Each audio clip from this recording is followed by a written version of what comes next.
Well, you know, I think God and Moses both just have enormous respect for each other. Come live with me. White Gladiator has that same bright spirit. Look, the judges are gone. Even the Egyptian judges impressed. Until recently, you claimed that the Earth revolved around the sun.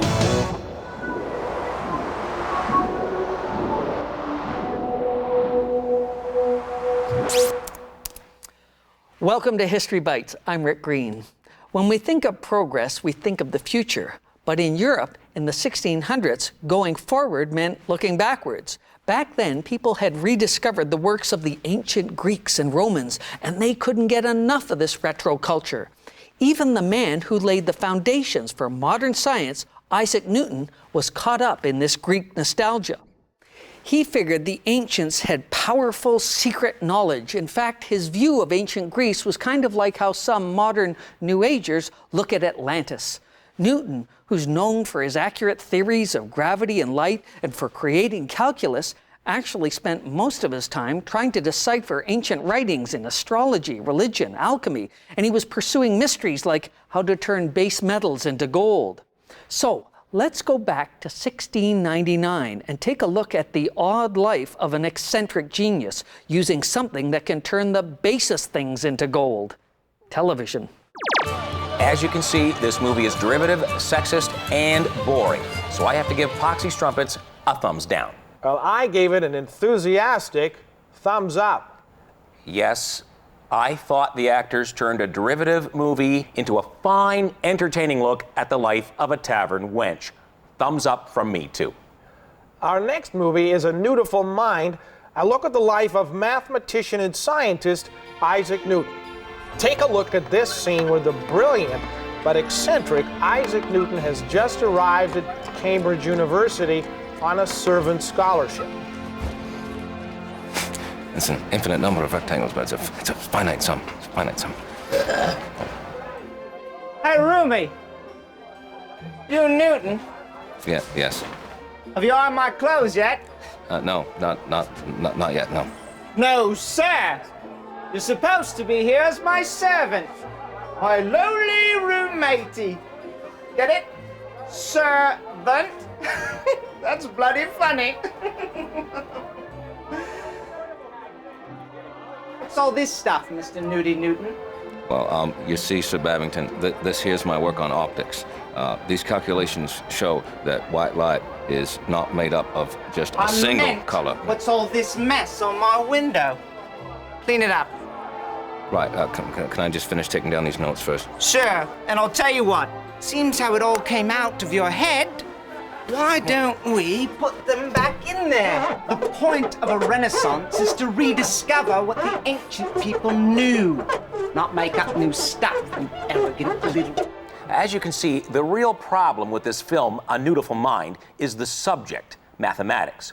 It just doesn't add up to a compelling film. Math is not number one. It subtracts from the film while multiplying the problems. Well, it's funny you'd say that because one of the things I liked about this film was the way in which it makes obscure and dry mathematics central to the action. Yes. That really was clever, wasn't it? It made me take a look at think, this next scene where hopeful graduate student Isaac Newton is trying to make his mark on the mathematical world. Newton is trying to impress Hooke and Boyle, made-up characters. And it's these fictional characters that I think ruin Robert Hooke and Robert Boyle are real scientists, famous for their discoveries about gases, air pressure, breathing, and living cells. Yes. Newton, you might want to stop rustling your parchments for 5 seconds. I will not buy you gentleman's cider. Oh, we're not here for cider, my friend. Look over there. A lusty wench has just entered this very alehouse. It's every man for himself, gentlemen. Recall the love lessons of Don Juan. Whoever strikes out will be quaffing ale all evening. Hey, Boyle, she's looking this way. She regards our Newton with a loving look. Ah, she has eyes for Isaac. Gentlemen, your theories need revision. What are you talking about? If we all pursue the lusty wench, we will block each other, and none of us will bed the last. So then we all go after her poxy friends. But the poxy friends don't want to be a second choice for our love, and they will also reject us. But what if none of us pursues the lusty wench? What if we all just go off onto our own rooms and pray to God for deliverance? We will be spared temptation, and probably the pox. That's the only way we all win. The best result will come when everyone does what's best for himself and what's best for God. That flies in the face of 100 years of wenching theory. It's lunacy. No worse, it's celibacy. At the beginning of the Renaissance, European scholars and scientists came to the conclusion that the ancient Greeks and Romans had known everything worth knowing. So if you wanted to find out something nobody knew, you looked it up on a dusty scroll. Renaissance minds soaked up Socrates, they played with Plato, and they were totally into Ptolemy. But the guy at the top of the heathen philosopher charts was Aristotle. Looking for a decent education for your 14-year-old son? I'm Sally Druthers, and if you had your druthers, you'd send your son to Cambridge University. He'll get a complete education in all the latest known knowledge. It's the key to success in today's 17th century world. He'll learn rhetoric by Aristotle, logic by Aristotle, science by Aristotle, disputation by Aristotle, philosophy by Aristotle. Also drinking, puking, and whoring. Because the best way to avoid disgusting habits is to purge them from your system while you're young. At Cambridge. Well, Marcy said Newton is nothing.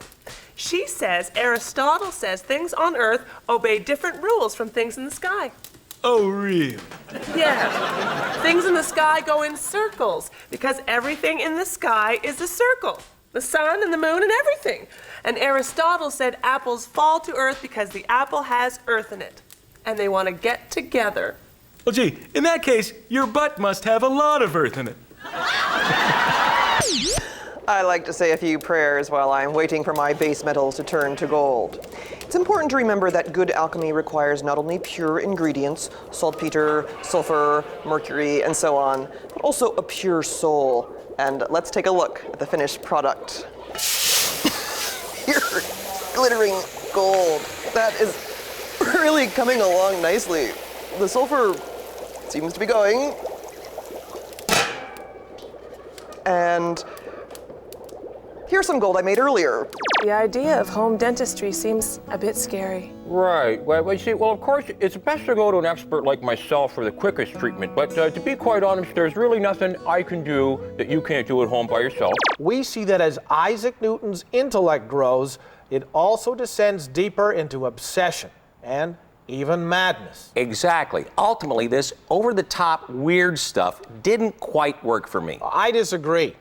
I think the movie captures Newton's later obsessions with bizarre biblical prophecy. Oh. After all, he spent years of his life writing thousands of pages on mystical prophecy.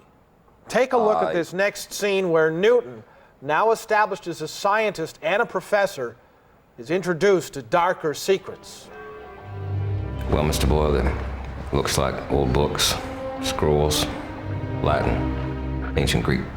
Ever hear of the Prisca Sapientia? Prisca Sapientia. Sure. Isn't that the belief that God gave the ancients all original wisdom? Yeah. Ancients knew it all. Secrets. Secrets so powerful we can only dream about it. Yes, but surely that wisdom was all forgotten. Lost forever. No, not lost. Now, God wouldn't let that happen. No, it's hidden away, buried in ancient folk tales and legends, in forms that most people wouldn't recognize. That's where you come in. You see, Isaac, what distinguishes you from the rest of the Royal Society is that you have, well, simply put, you are the best discoverer of natural laws I've ever seen. What exactly is it that you would like me to do? Commit this list of legends to memory. Scan it for secret messages from God. Interpret it. Rediscover the magical secrets the Romans and Greeks knew. When we return, Newton explains the motion of the planets, and then he turns into a space cadet.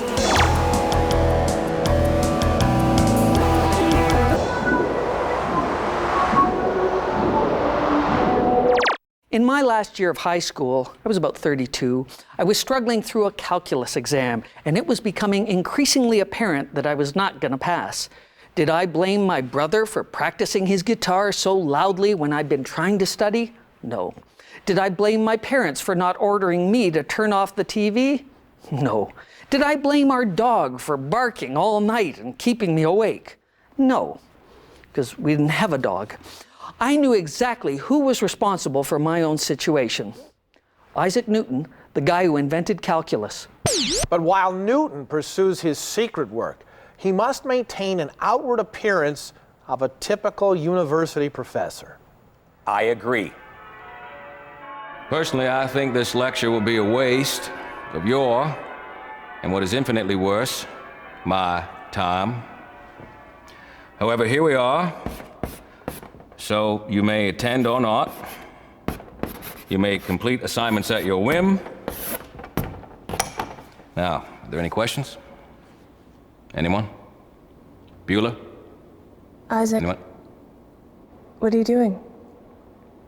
Who are you talking to? The terms of my professorship oblige me to deliver several lectures a year, but nobody ever shows up. What are you lecturing about? Bodies in motion, drawn together by powerful attraction. As he got older, Isaac went from being on the cutting edge to being way, way out there. Of course, his work in alchemy and prophecy only sounds crazy now. Back in the 1600s, it was no more ridiculous than a lot of other common beliefs. I'll tell you the problem there, meathead, is you got them Catholics coming over here to England, giving us the plague and the cholera to kill us all. Hutch, you don't seriously think the Catholics caused the plague? I thought it was the Spanish what caused the plague. That's what everyone says. Will you stifle? The Spanish do your cholera and your dropsy, but your plague, that's your Catholics. And you know how they do it? Oh, I can't wait for this. Oh, it's very simple, meathead. They go out in the middle of the night there, and they sneak up to a well or a river, and they do their magic and alchemy over it. Oh, yeah, of course, magic. Always the magic. Hey, don't you be making fun of no magic there. Magic's in the Bible. London, her innocent citizens have faced two dangerous enemies. The bubonic plague, when thousands died, and the Great Fire, the city gutted. But London lives on. Her streets are busy again. Citizens flock to the entertainment districts. Good folks are enjoying all the pleasures that London has to offer. Everywhere there is activity. Trade is booming. No more fear of fire. No more plague. Now the only fear is of me, Captain Puritan. If her daughter gives up being a milkmaid and follows her dream by moving to London. Now, why does her life path upset you? I'm afraid she'll become one of those girls. You mean a whore?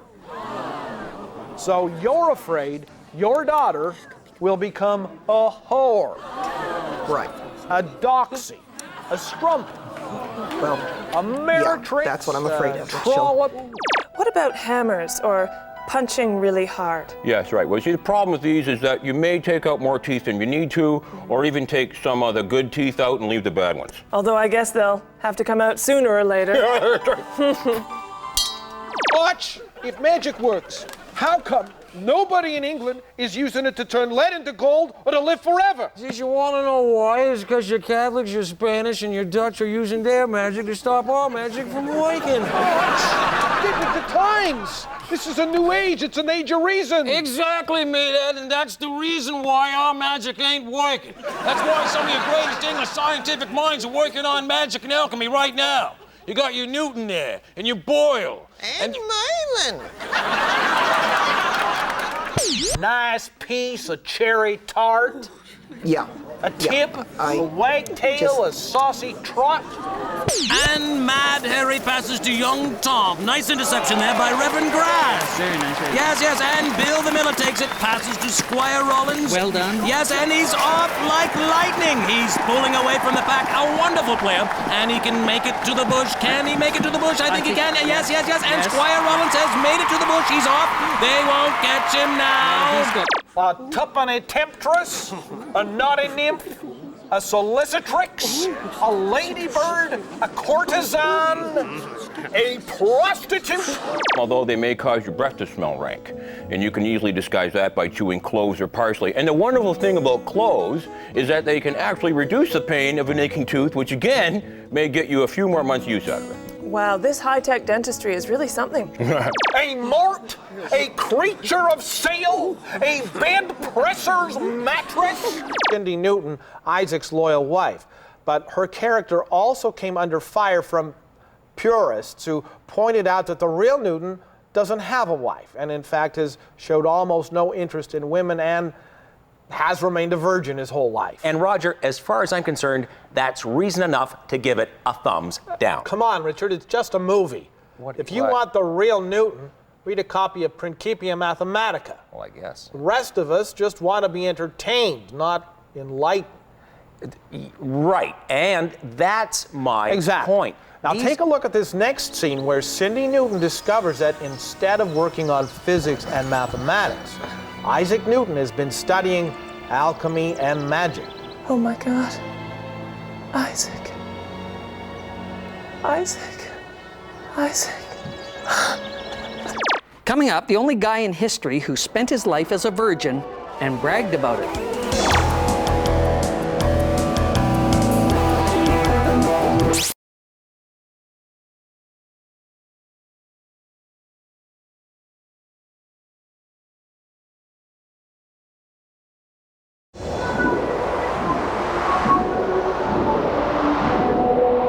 The story about Newton being hit on the head by an apple is a myth, but it's based on the truth.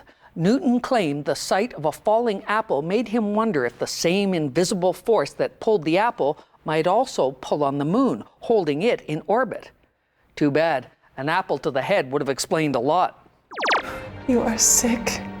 You have to stop working on this hermetic secret. But I've got to work. I've got to work, Cindy.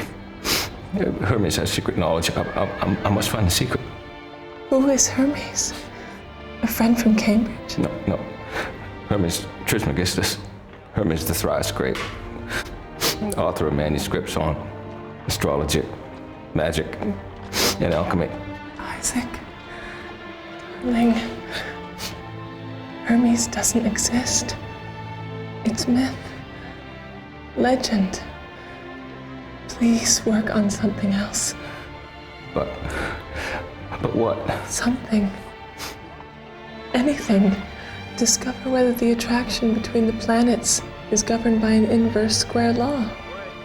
Now, I enjoyed the first half of A Newtiful Mind, which focused on Isaac Newton, the scientist, his theories of optics, his discovery of calculus, and his theory of gravitation. But once it got to the second half, the stuff about how his fictional wife and fictional child supported him and helped him recover from a nervous breakdown and learn how to turn lead into gold, well, that just lost me. Well, I couldn't not disagree less.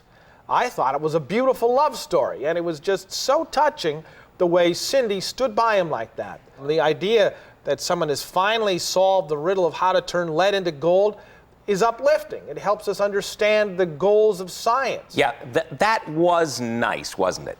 A prancing polecat, a Paphian, a drunken drab, an offer of horizontal Yes, all right, refreshment. yes, that's what I'm afraid of, that she'll become a whore. And why shouldn't she? Being a milkmaid, she's had cowpox, and that prevents smallpox. So she still has beautiful skin. And in a year or two, she can come home and she can settle down. Rich. I have nice skin. Started with 450 players, and now 7 hours into the match with dropouts, injuries. And one death. Yes, and one death. We're down to only 120 players left in the game. Still, Mr. Newton, I'm here to tell you that you're all being considered for the job of Master of the Royal Mint.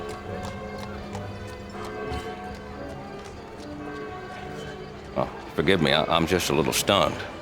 Over the past few years, your work in calculus and gravity have become the cornerstone of modern science. Oh, well, suddenly everybody likes those. Well, what about my work in other some such projects like alchemy and turning base metals into gold and yes. revealing ancient hermetic secrets and discovering the secrets of God? The application of your calculus to areas such as planetary motion and with ballistics. It may even have applications someday in fields such as fluid flow.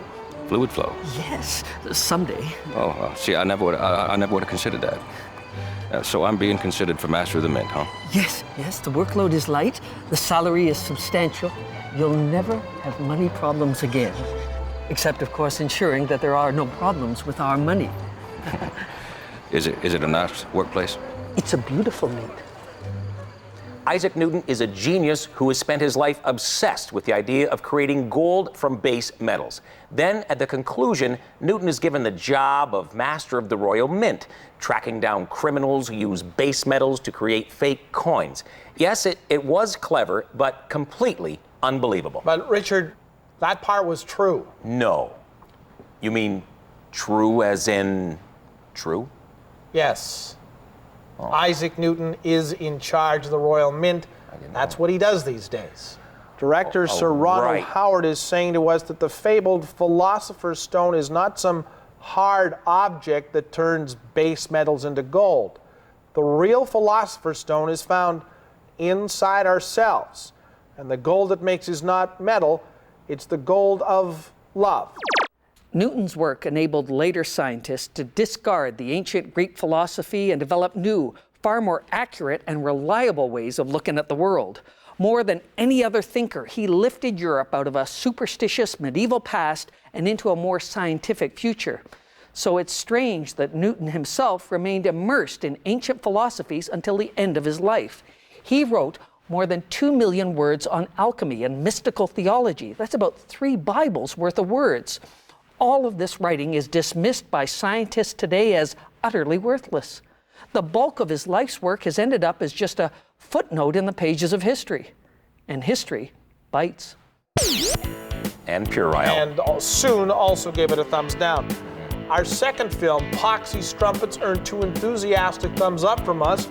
We both felt it was a body-ribbled and overwhelmingly entertaining romp. Entertaining romp. Yes, and finally, A Newtiful Mind. I thought this was a wonderfully human film. Despite a few lapses in reality, I gave it 2 thumbs way up. And I gave it 2 thumbs up too. Richard, you know, I'm really getting sick and tired of your constant fawning and agreement. Me too.